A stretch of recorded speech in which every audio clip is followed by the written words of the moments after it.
Okay, recording started. Okay, hello everyone.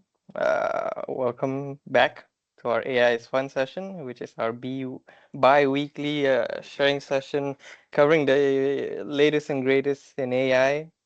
So today we are starting off with our October series. We are focusing a little bit more on art in AI space. So we're covering stuff from pictures, movies, all the way to like video games, right? We are trying to see how AI is used in these live examples. We're gonna have a little bit of a small demo on the two sections that we're going to be covering today. But these are my co-presenters. Usually, I'm joined by Vic, Noel, Amar, and Ian. Ian is actually going to be co-presenting with me today. I am Greg, the one on the bottom left. And if you guys got anything, please do put your queries into the chat box below. And okay, where is it? All right, there we go. And for this time session, I'm trying out a new thing. I'm gonna try to use this podcast form, uh, do as much as possible using narration instead of pictures. So, you can just kick back, relax if you're driving or if you're doing work, if you're in the middle of your lunch break, just listen in. You'll be able to understand most of it without looking at the screen, or at least I'll try to, right? And of course, today we'll be having me, Greg, and Ian, doing a little bit of sharing on this new radio format, if you will, right? And so from our last session, we talked a little bit on the AI 900 on the because our September series was based on this Microsoft certification, right? So if you wanna kickstart your career in AI or you wanna boost your skills in the AI field, you can try this certification offered by Microsoft called the AI 900. And last session we focused on the exam portion of it. So 2 sessions ago we did the general course, and last session we did the exams, right? So we shared some tips, YouTube resources, past sample questions, exam questions, and also we did this little demo with something called Seeing AI, which is guiding blind people to navigate through our world just using their mobile phone with that app called Seeing AI. It's able to narrate what's happening around them, right? And for this session, we'll be, of course, covering art in AI space. Ian, is that you? Yes, I'm Okay, back. welcome back, man. Yeah. Oh, I got started without you. Fine. Okay. Yeah. So this session we're gonna be talking about more on ethics and a little bit of practicality. So number one, we're going to be talking about deepfakes, which I know it has a very negative connotation, right? People use it for crime, people use it for pornography, people use it for scams, a lot of things, right? But there is a good and there's an ugly, which we will be delving into today. So to get started later, we'll be trying out this website we shared a few sessions ago called Character.ai. It's got this system that I'll show you in a little bit. And of course, you see how deepfakes are portrayed in the news and how it's used for misinformation and how it's tied to this concept. It's fairly new concept actually of facial rights and voice rights, right? So you'll be wondering what that is. We'll be sharing a little bit on that later. And if we have time, we will also be talking about image generation. I'm sure everybody knows about, using AI to generate images. So I'm gonna do a little bit of a demo of that using Copilot, how to make pictures using your own prompts. But also there is a good side and there is an ugly side, right, to image generation. So we will be seeing how that is portrayed in the wild right now in public space. And we'll see, how it is in its legality, how do people perceive it, do people like it, do people hate it? We'll talk about that. So if any questions, to put it in the chat. But I gotta keep clicking this. Okay, yeah, so let me get started with a little demo to get the discussion running on deepfakes, right? So if you guys didn't know what deepfakes are, I will be giving you the official description in a second, but it's pretty much just, taking another person's imagery, taking another person's voice, and like slapping it onto a different context, right? So using their voice to speak something else, using their face to be portraying a different action, for example, right? And so one neat little tool I want to show is using this character.ai. So let me share a different screen. Okay. Character. Okay, here we go. And Ian, have you used this character.ai? No, I have not. It's pretty new, huh? Yeah, it's actually very big in a lot of social media sites, but I've never used it myself either, like regularly. Apparently, it's like a role-playing thing. Okay. Oh wait, forgot to share my audio. Give me a quick sec. Okay, over here, and over here. Okay, you guys see this, right? Okay, so character.ai is pretty much this website where, you get to talk to fictional characters, you get to talk to like other like popular figures, celebrities, or whatever, right? And it's like a role playing thing, It's like, oh, let's say I want to be talking to Superman, for example, right? Superman doesn't exist, but using this website character AI, it chops up this little blob of character using AI, and it's easier if I show you. So over here, I get something as Superman. See, I you can be asking him, oh, who's your number one villain? And he'll answer, oh, it's Lex Luthor. He's an evil human, right? Very, very cheesy stuff. Ian, you got anybody you wanna talk to? Not really. I got Batman here. Yeah, give a question to Batman, Ian. Uh, But, hi, Batman. Okay. I don't know. We can, I guess, ask him what do you like to eat? What's your favorite food, Batman? Oh, I think that's my. Okay, there we go. Okay, so apparently Batman's favorite food is pasta, right? I don't know how comic accurate that is, but you know, that's how the website works, right? Character.ai.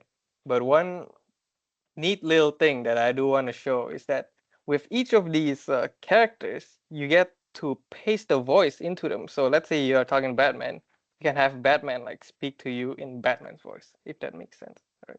So something like this. I like pasta. It's my favorite food when I am too tired to eat anything. So something like that, right?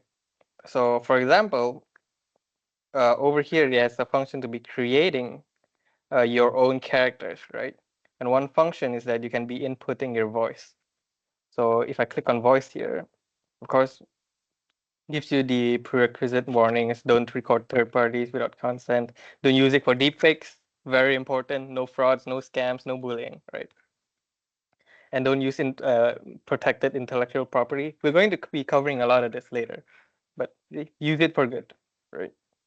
So one neat little thing is that you can record yourself or like use an example sound clip. Let's say you're trying to what's a movie character like Transformers, right? Optimus Prime, like the main big guy robot. Let's say you want to be talking to Optimus Prime, you're trying to make a character for him in his website. You can just upload a sound clip from the movie, and then character.ai will be able to give you a whole voice pack based on Optimus Prime. So every time he replies to you, he'll reply to you in Optimus Prime's voice. Yeah. So you can see that this is very reminiscent of how deepfakes are used in voice, right? So you can use other person's voice to say whatever you like in this website. So you will have something of a result just like this one. So last time we also did a little demo talking to Mahatma Gandhi, right? So when I ask what is your favorite food, he gives, a bunch of like responses.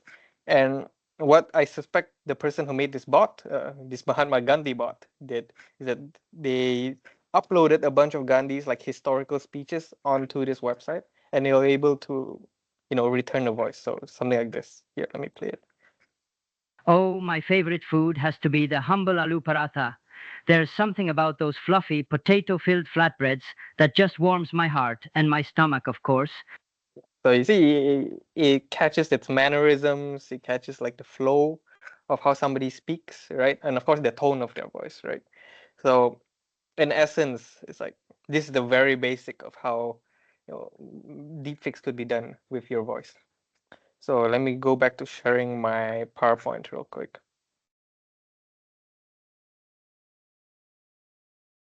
Okay.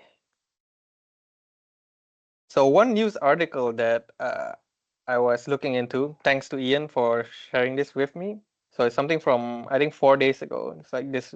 The title is that the racist AI deepfake that fooled and divided the community. So yeah, at first you think that it's fraud, right? Maybe it could be some sort of scam, or maybe it's a hate speech, for example, right?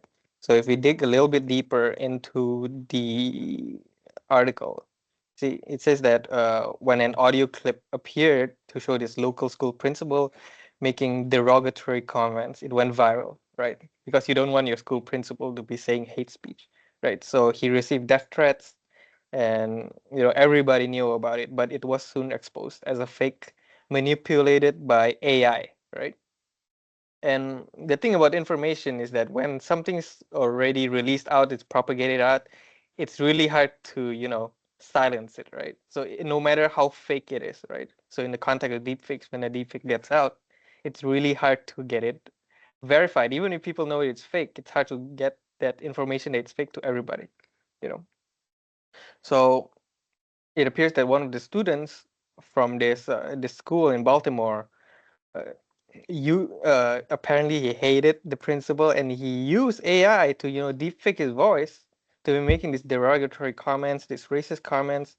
And one particular quote I like to share from this article said, you see, the clip started to gain traction across social media. So more and more people did spread it online, and it's got like over 2 million views, right? And it's like the guy's getting viral, but all for the wrong reasons. So you see that. But all those who are sharing the clip didn't realize that at that time is that the clip was AI generated, right? It was a deepfake. So deepfakes are a very dangerous tool that can be used for stuff like this, right? Hate speech, bullying, and of course, on the other hand, scams, fraud, crimes. So what are deepfakes, right? A good example is this GIF I found. Ian, have you seen this one? No, I have not. You know who the guy on the right is? I do not actually. Oh, really? Oh, it's Nicolas Cage, man. Oh, no wonder Yeah. no wonder the eyes look familiar. Yeah, I think it's just because he's trying to match Donald Trump's Donald like Trump, face. yeah. Yeah, his face like shape. But yeah, so deepfakes are something like this in the most traditional sense. So you take an image scan of, or maybe a video scan of like a person, right? And you slap it onto another person in a different video. It actually gets more complicated than this.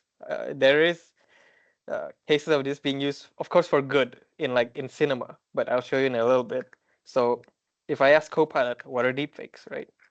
Deepfakes are a type of synthetic media where AI uses it to create realistic videos, images, and audios that depict events or people in ways that never actually occurred. So that's the keyword, right? It never actually occurred.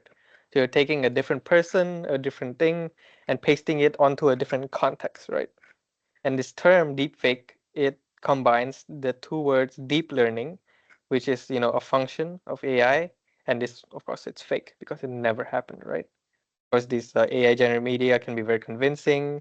Appears that they're doing something that they never did, right? And of course, it's done both for entertainment and artistic purposes, which is the good, and significant concerns about misinformation, privacy and security issues, which is the ugly, right? So one fairly big controversy that I don't know if anybody have you seen this news, Ian? Those fake AI images of Taylor Swift. I have heard of it. Yeah. So apparently, right? So Donald Trump, he uploaded onto social media this picture, not You're picture, muted, by yeah. the way. Really? Oh no, I think I'm just cutting out with the Wi-Fi in this house is terrible. I see. Yeah. So um yeah. So this is quite recent, by the way. Say it's August 28th, And apparently Donald Trump on social media uploaded this bunch of AI manipulated images that shows Taylor Swift like supporting his campaigns, right?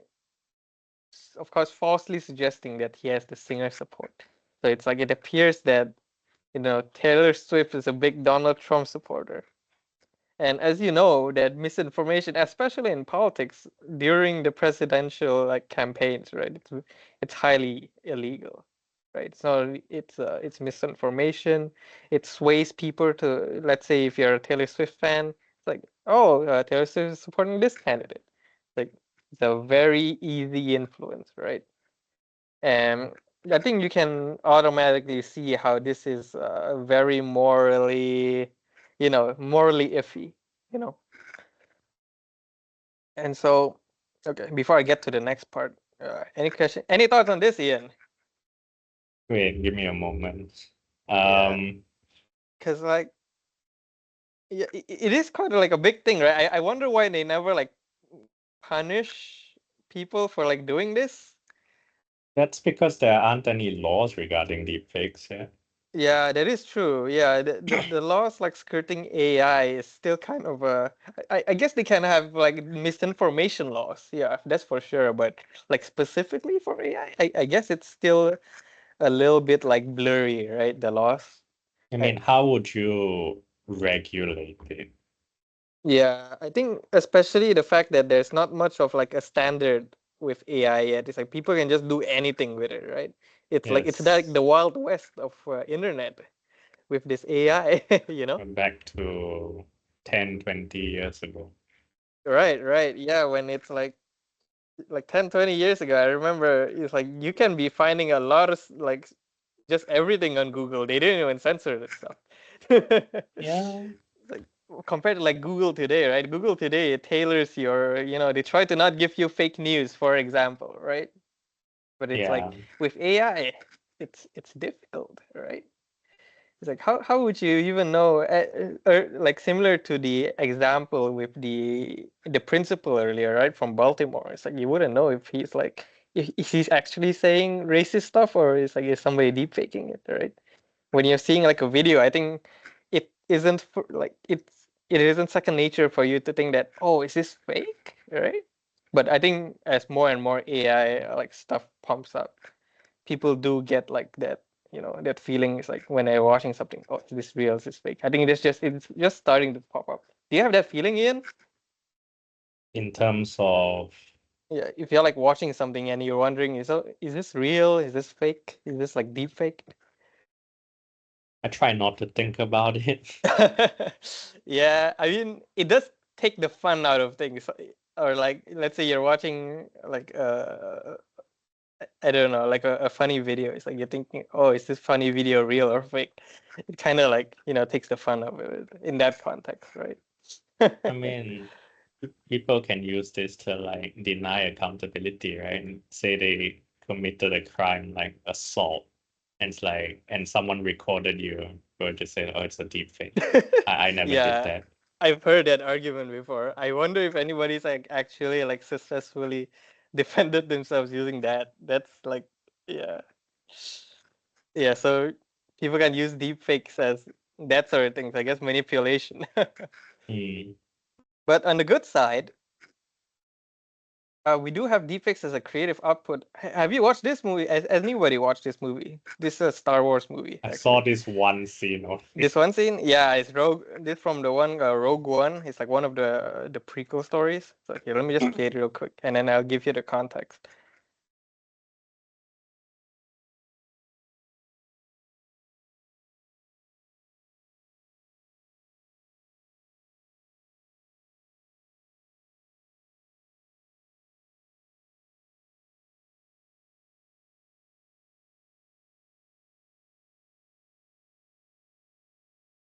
There's no sound. Oh, there's no sound. Oh, well, you don't need the sound, but let me just try resharing my screen. But you guys saw what's on the screen, right? Was I sharing my screen earlier? Yeah, I you was, were, right? you Okay. were, you were. Okay, at least there is that. But the okay. Yeah, the point what made to make is that this movie released in 2016. During 2016, I'm pretty sure Carrie Fisher, who played Princess Leia, was like in her 70s. She doesn't look like that, right? So they were, Yeah. yeah, they were using deepfakes to de-age her pretty much, right?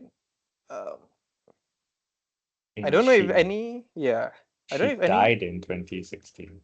yeah, I think she died like very shortly after this movie came out. Yeah, that is true. It's like I think she died after the second like sequel movie. I think episode like Mm, I don't know which eight, episode. It's like episode 8, yeah. eight, yeah. Yeah, and I think in episode 9 they had to like mix up like a mix of like deep fakes and her actual acting to make the How movie is it together. now is it Yeah. ethical to use a dead person's voice and body? Right. Yeah, that is the big question, right? It's like how do you ask for consent to like, portray somebody who's like not alive anymore in a movie, right? Especially when you can't ask dead people questions, right? The That's family is the best shot you have. that is true. I have an article on that actually. Yeah. Let me crap. Okay, there we go. Now there's one. Yeah, so deepfakes in mainstream entertainment is used. I don't know if you know any other examples, Ian, but I see that they're used for de-aging a living actor, or at least when that movie came out, she was still alive, right? Yes. Or, resurrecting an actor's likeness, so a dead actor. So this is like from the latest Ghostbusters. I think the fourth Ghostbuster, his name was like Harold. He passed away way long ago after the first movie came out. First movie came out in like I don't know 70s, 80s. It's like a very long time ago. Of course, he couldn't be reprising his role in the latest Ghostbusters. And so, as Ian said, what are the ethical and legal implications of this, right? Especially the one with this. The first case I can still see because you can be asking for consent, for permissions. This where later on I'm going to be sharing about the concept of facial rights, voice rights, and how you can like allow people to use these in their own content, right? But for the second one, it's like how do you like ask for permission from a dead person, right? And so in that scene with Ghostbusters, here, let me show a little bit. It's a much more complex form of deepfakes rather than uh, taking the imagery of somebody and pasting it onto like a replacement actor. They actually use some sort of VFX 3D modeling. They scan the guy's voice facial like movements from the original Ghostbusters in order to like insert him to this the new one of the newer movies. So let me share real quick. Ian, tell me if you can hear the audio for this one. Though I don't know if it Okay. matters much. I can hear. That's too Okay. loud. That's too Okay. loud. Okay, here we go.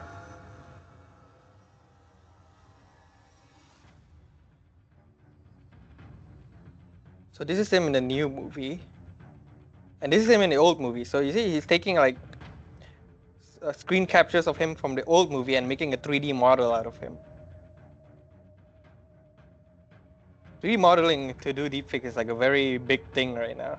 It's not even deepfakes. Like people use it to like have these actors appear in video games, right? Because you can't just be recording people for video games. You have to like have them move in video games. So there's an original and there's the digital double, which is this 3D model. And is able to age him. I think this is his. I'm not sure. It might be his son. His I'm not jobs too are sure. in danger now, if this is a thing. Yeah.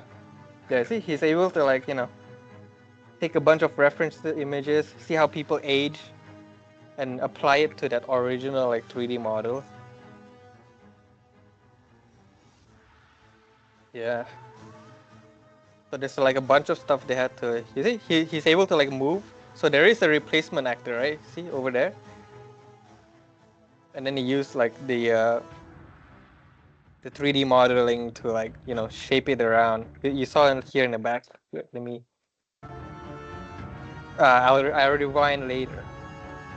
But yeah, so they were able to reprise this dead actor's role in the latest movie.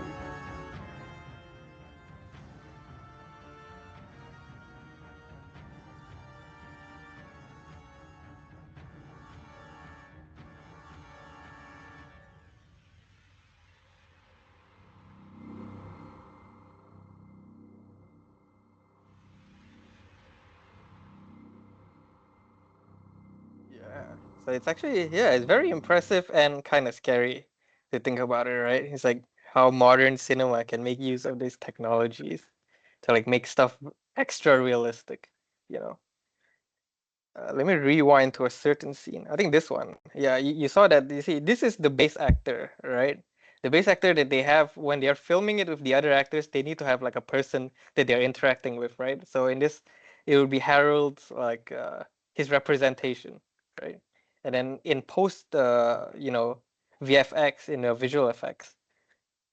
So you see, he was able to cut out the guy and then replace it with his 3D modeling. And if you see earlier, let me see if I can. There was a scene where you can see this guy like wearing dots on his face. Let's see.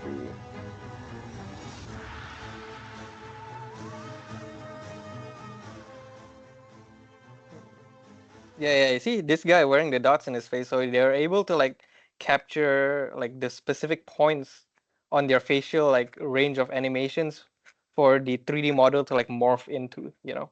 And of course, to do this, you need to have somebody with like a similar facial structure to have it done like perfectly, right? So this guy is like you can have like a similar old guy, mimic the wrinkles, so I think it'll be easier for them to like age the character, right? Because in this particular example, it isn't just that they want to deepfake the actor's face into this current replacement actor, is that they also want to age it, right? And what better way to age it than to have a reference to see how, the different folds in your face, for example. So I think that's quite neat. Have you seen anything like this, like done in like any other context, Ian? No, I've seen the dots, which is motion capture. Yeah, I mean the dots people do a lot in like even in video games, right? Yeah, Yeah, it's like I've seen the behind the scenes of these video games, Death Stranding. You know Death Stranding, right? yes, Because they had a Norman Reedus, which is the actor from the Walking Dead actor, and then it's kind of similar to that. It's like they put the dots to him, they record a variety of facial animations on him, and then they transfix it onto this character that you're playing inside the game. So when you're walking around, you'll be walking around as Norman Reedus, right? So yeah. it's deepfakes using in that context. Yeah, it's pretty neat. So let me. Oh crap! I don't know if I can. Okay, there we go. Yeah. So just a little bit of an addition, a little context on how that goes on. Because Ian, you asked, he's like, how does somebody like ask permission for a dead actor to to reappear in movies, right? How do you like ask permission for his likeness to be used, his voice to be used, right? Yeah, Yeah. So one article I did find is that this one goes the director tells on how the film's biggest cameo happened, which is how Harold reprised his role. And over here, one important quote is that you see the director of the movie Ghostbusters Afterlife said that the first person who was able to read the script right after his own father was Harold Ramis' family, right? So the family was present on set when they were recording with the replacement actors, and in the editing room, viewing the effects, and of course they'll be able to see the script and how the character is portrayed beforehand to like consent to it, right? So I guess this is like second-hand consent. So it'll be asking the family instead. So they very much do want to honor the actors like presence, the actors being the actors, his accomplishments in cinema, rather than like sullying it, right? Which is I think it's in good faith when you're trying to use a dead actor's likeness in your movie, right? So in essence, it is made in consultation with Harold Ramis' family. So I think that's not a perfect solution, but you know, I think that's as good as we are gonna get. I don't think we're gonna get technology if we're talking to dead people. Just saying. So let's see. So of course there is the ugly side of using deepfakes, using other people's voice, using other people's faces in entertainment media. And this is one of the examples that was booming a few weeks ago on how these voice actors actually got their voices copied using AI and deepfake to be used in, this other crap Hey there, fellow ads. developers. If you're looking for a tool that makes API debug. Okay, A tech so let me company play. Tell me if you can't hear the audio. Okay, You can hear it. can you hear it? Okay. stole our voices, made clones of them as AI clones, and sold them possibly hundreds of thousands of times. This is Paul and Linnea, voiceover actors based in New York City. Last summer, they were in the car listening to a podcast about the Hollywood writer's strike and how it might affect VO artists like them when something strange happened. This specific episode, the host was going to interview an AI entity about the potential harm that AI will have on the entertainment industry. And he is interviewing my voice. Good morning. Is it okay with you if I call you Poe? Absolutely. Billy, feel free to call me Poe. As a generative AI technology, how disturbing and terrifying that moment was is hard to articulate. I spent 6 hours on the internet that night, searching as many text-to-speech products that I could find and listening to all of the voices that they offered until I stumbled upon Lovo. Lovo are this company, a Berkeley-based text-to-speech platform. Just type what you want to hear, and one of dozens of synthetic voices like this one. Or maybe this one. Or this one will read it back in a matter of seconds. but Yeah, that's once she Morgan started Freeman. poking around the company's site, Linnea said she found an AI voice that sounded just like Paul. I mean, I was stunned. I couldn't believe it. And out of pure curiosity, I just started listening to the other voices, thinking maybe I'll recognize someone I know, a colleague from the voiceover world. And that's when I stumbled upon my voice. So in May, Paul and Linnea filed a class action lawsuit against Lovo, saying the company illegally stole their voices and identities without permission or proper compensation. The company has not yet filed a response. So how did this even happen? So in October of 2019, a freelancing site that I'm on where I regularly procure voiceover work reached out to me asking if I would record some scripts for them. The couple say the scripts were generic radio ads, ones the user said would never be broadcast, so they didn't need expensive usage rights. They were quite generic. Do you need a dry cleaner in Idaho? We're here, right around the corner. Your neighborhood dry cleaner. Paul says about 6 months later, he got a similar request to record dozens of generic sounding radio scripts. In messages the couple shared with the BBC, you can see the user appears to say the audio will be used for research into speech synthesis.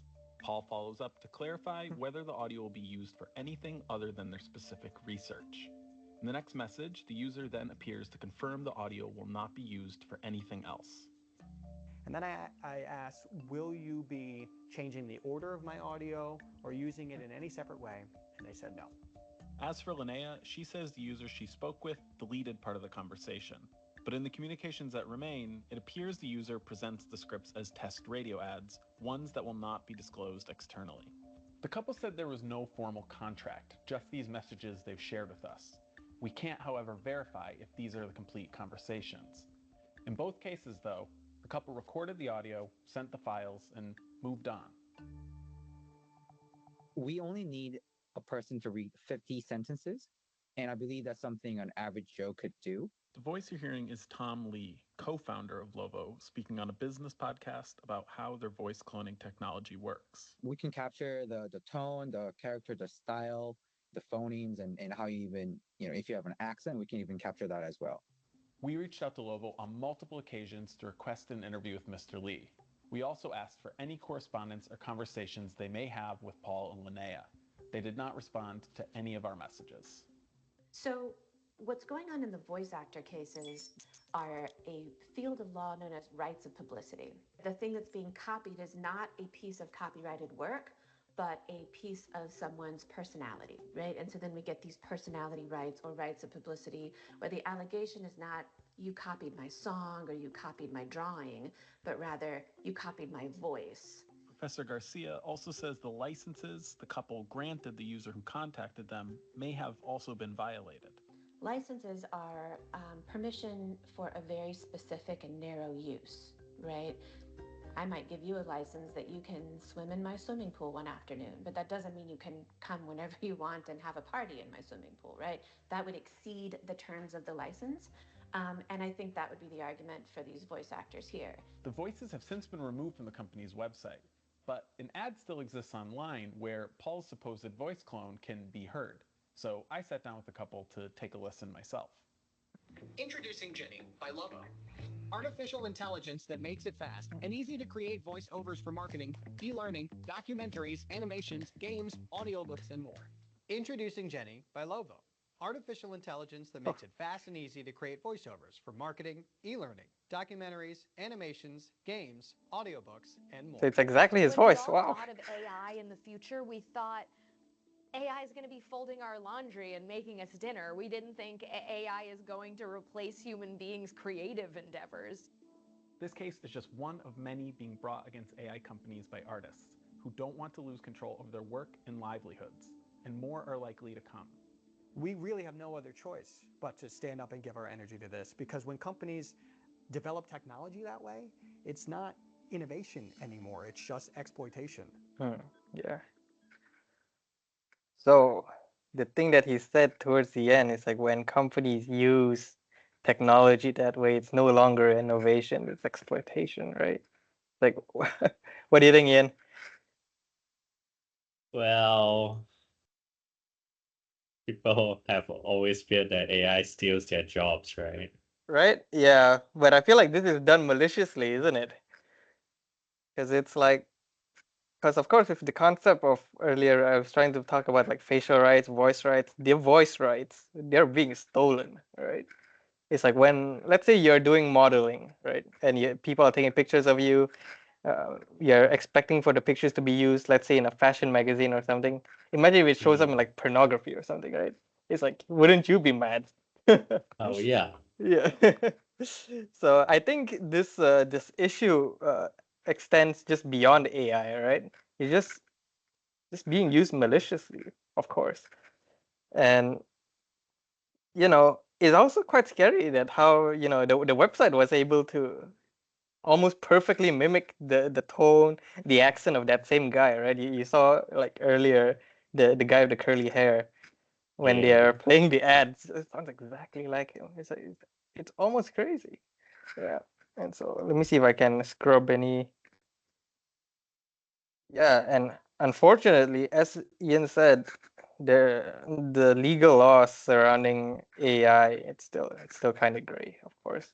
The most that you can do on this side is you know uh, misinformation, for example, suing for misinformation, or if you want to be suing for theft. This is theft of their voice, especially when they were doing the request. They was specifically said that they were not going to use it outside of research purposes, right? They're not going to use your voice in an ad, for example. So it's kind of scary. It's like people using your imagery, people using your voice for a totally different purpose than you intend to. Even if you didn't know, right? People can just be taking, pictures of your Facebook. People could be taking voice of your graduation speech, for example, right? This information is just it's out there, and Yeah. so yeah, this is why there is this movement right now of doing like a social media purge. Have you heard of it, Ian? Social media purge. Yeah, as in like you Oh, just, I don't. you don't like sure you still use social media to browse or whatever, but like you just don't post pictures. You delete whatever pictures you have on your, which I think is a little bit extreme, of course. But it's like people just delete all your pictures, delete all your videos, just to make sure that other people don't have it. And that they're actually scared of this being used against them. Like I Um, don't know, yeah.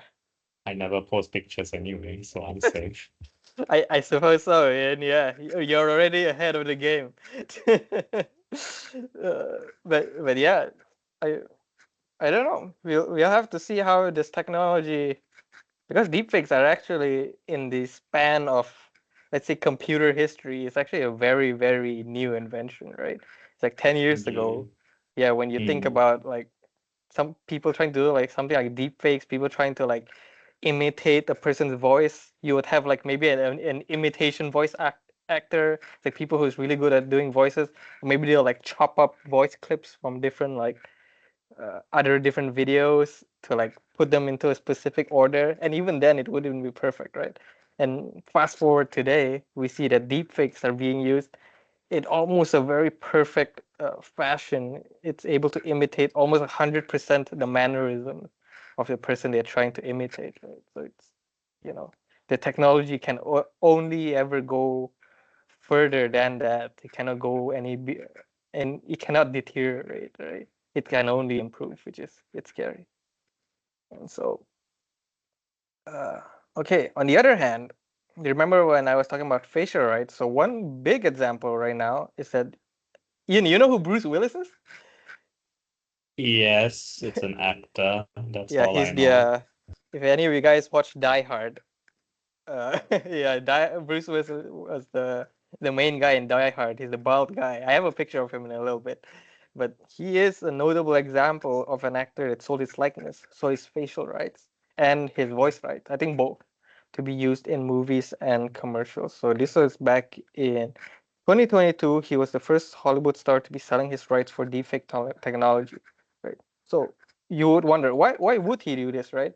One compelling argument I would think before reading this is that you would be able to pump out content. You would be able to star in way more movies, way more commercials than just you doing the acting alone, right? So you'll be, let's say, for the time span that you'll be doing recording for one video, you'll be able to do 100 videos, right? Because people just have that voice information, that facial information, and just they slap it onto their content, right?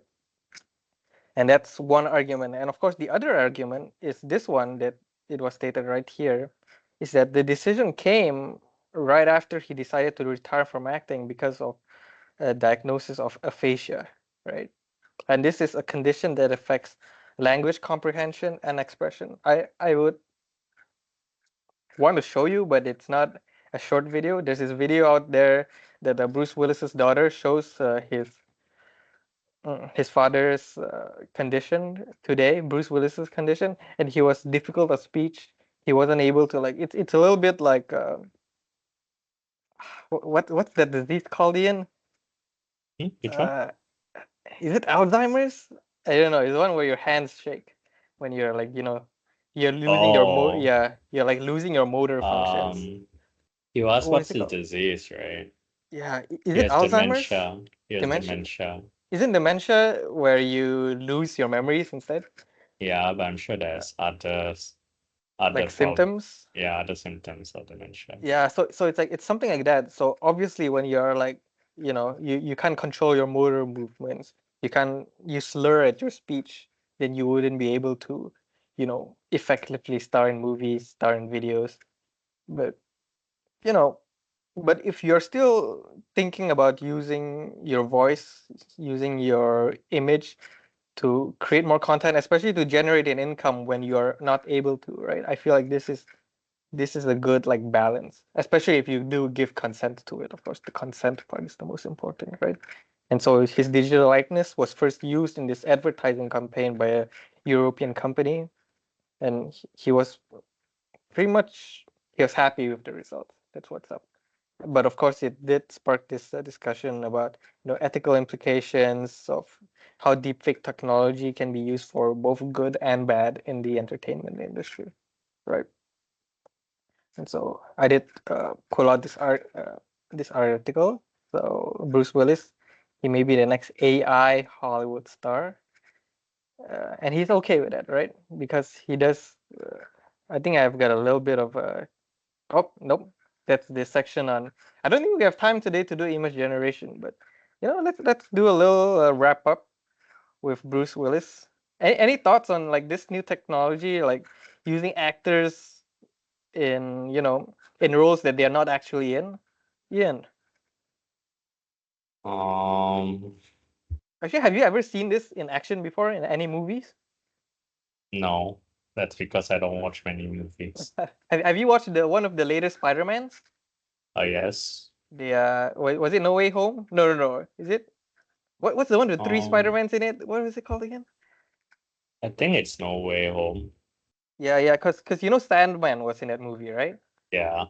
Yeah, but apparently when they are shooting that film, the guy who played Sandman, I can't remember what the actor's name was. He was like stuck in a different country because he was in the middle of COVID, right? So he wasn't able, yeah, Oh, he wasn't able to reprise his role. So what they did is that they took his facial model from the old Spider-Man films, and then because you notice that Sandman in that movie, he was just in sand form. He doesn't have a human form, right? I mean, he was in human form for a Yeah, while. for like that 5 seconds. Apparently, at 5 seconds, they just took an old clip from like the third Spider-Man and then just pasted it in there. Oh, Yeah. I see. Okay. So apparently, for the rest of the movie, when he was in sand form, they took his facial form and just pasted it onto that 3D model of like Sandman. And Ah, I just thought for that whole movie that they weren't going to have the actor reprise his role, and they just have his voice. But apparently the whole reason was that it's COVID and it wasn't going to happen, right? So they just mm, used a bunch of VFX to like insert Sandman's actor into that movie. So, which I guess the fans of the movie was happy that they were able to bring back an old character, right? Instead of just excluding him altogether. So I think that's pretty neat. Yeah. So, any last thoughts, Ian? Anything from you? no. Okay, here, let me start sharing. Let me see if anything is in the chat. Yeah, Nicolas Cage. Actually, in one of the latest, what you call it? I think The Flash. Do you watch The Flash, Ian? The Movie terrible or movie. the The terrible movie? movie. No, I Yeah, didn't. the I one with heard it Ezra was Miller. bad. Yeah, they had Nicolas Cage as Superman in that movie, and they instead of putting the actor Nicolas Cage in the Superman outfit, they had a 3D model scan of him for some Oh reason. my It goodness. was really janky, and so deepfake. Maybe the deepfake technology in that time wasn't perfect yet, but I failed to see the reason why they couldn't just put the actor in. I don't think they thought that through. Yeah, so that was very janky compared to like Deadpool and Wolverine. I wouldn't spoil it, but they had a different actor reprising that Wolverine, and they just decided to use the actual person. So there is that. So people just use deepfakes when they need to, right? If especially in the context that the actor wasn't going to be available, right? Either they're dead or they were away in a different country and there's the pandemic, they couldn't be uh, traveling, or in the case of Bruce Willis, he's sick, he's lost his motor functions, and he still wants to continue acting, right? Yeah. And I think that's it for me today. Uh, Thank you, Ian. Thank you, everybody, for coming. I'm gonna stop the recording right here, and I guess next session we'll be continuing with image generation. Okay. Okay. Thank you so much, everybody. Take care, everyone.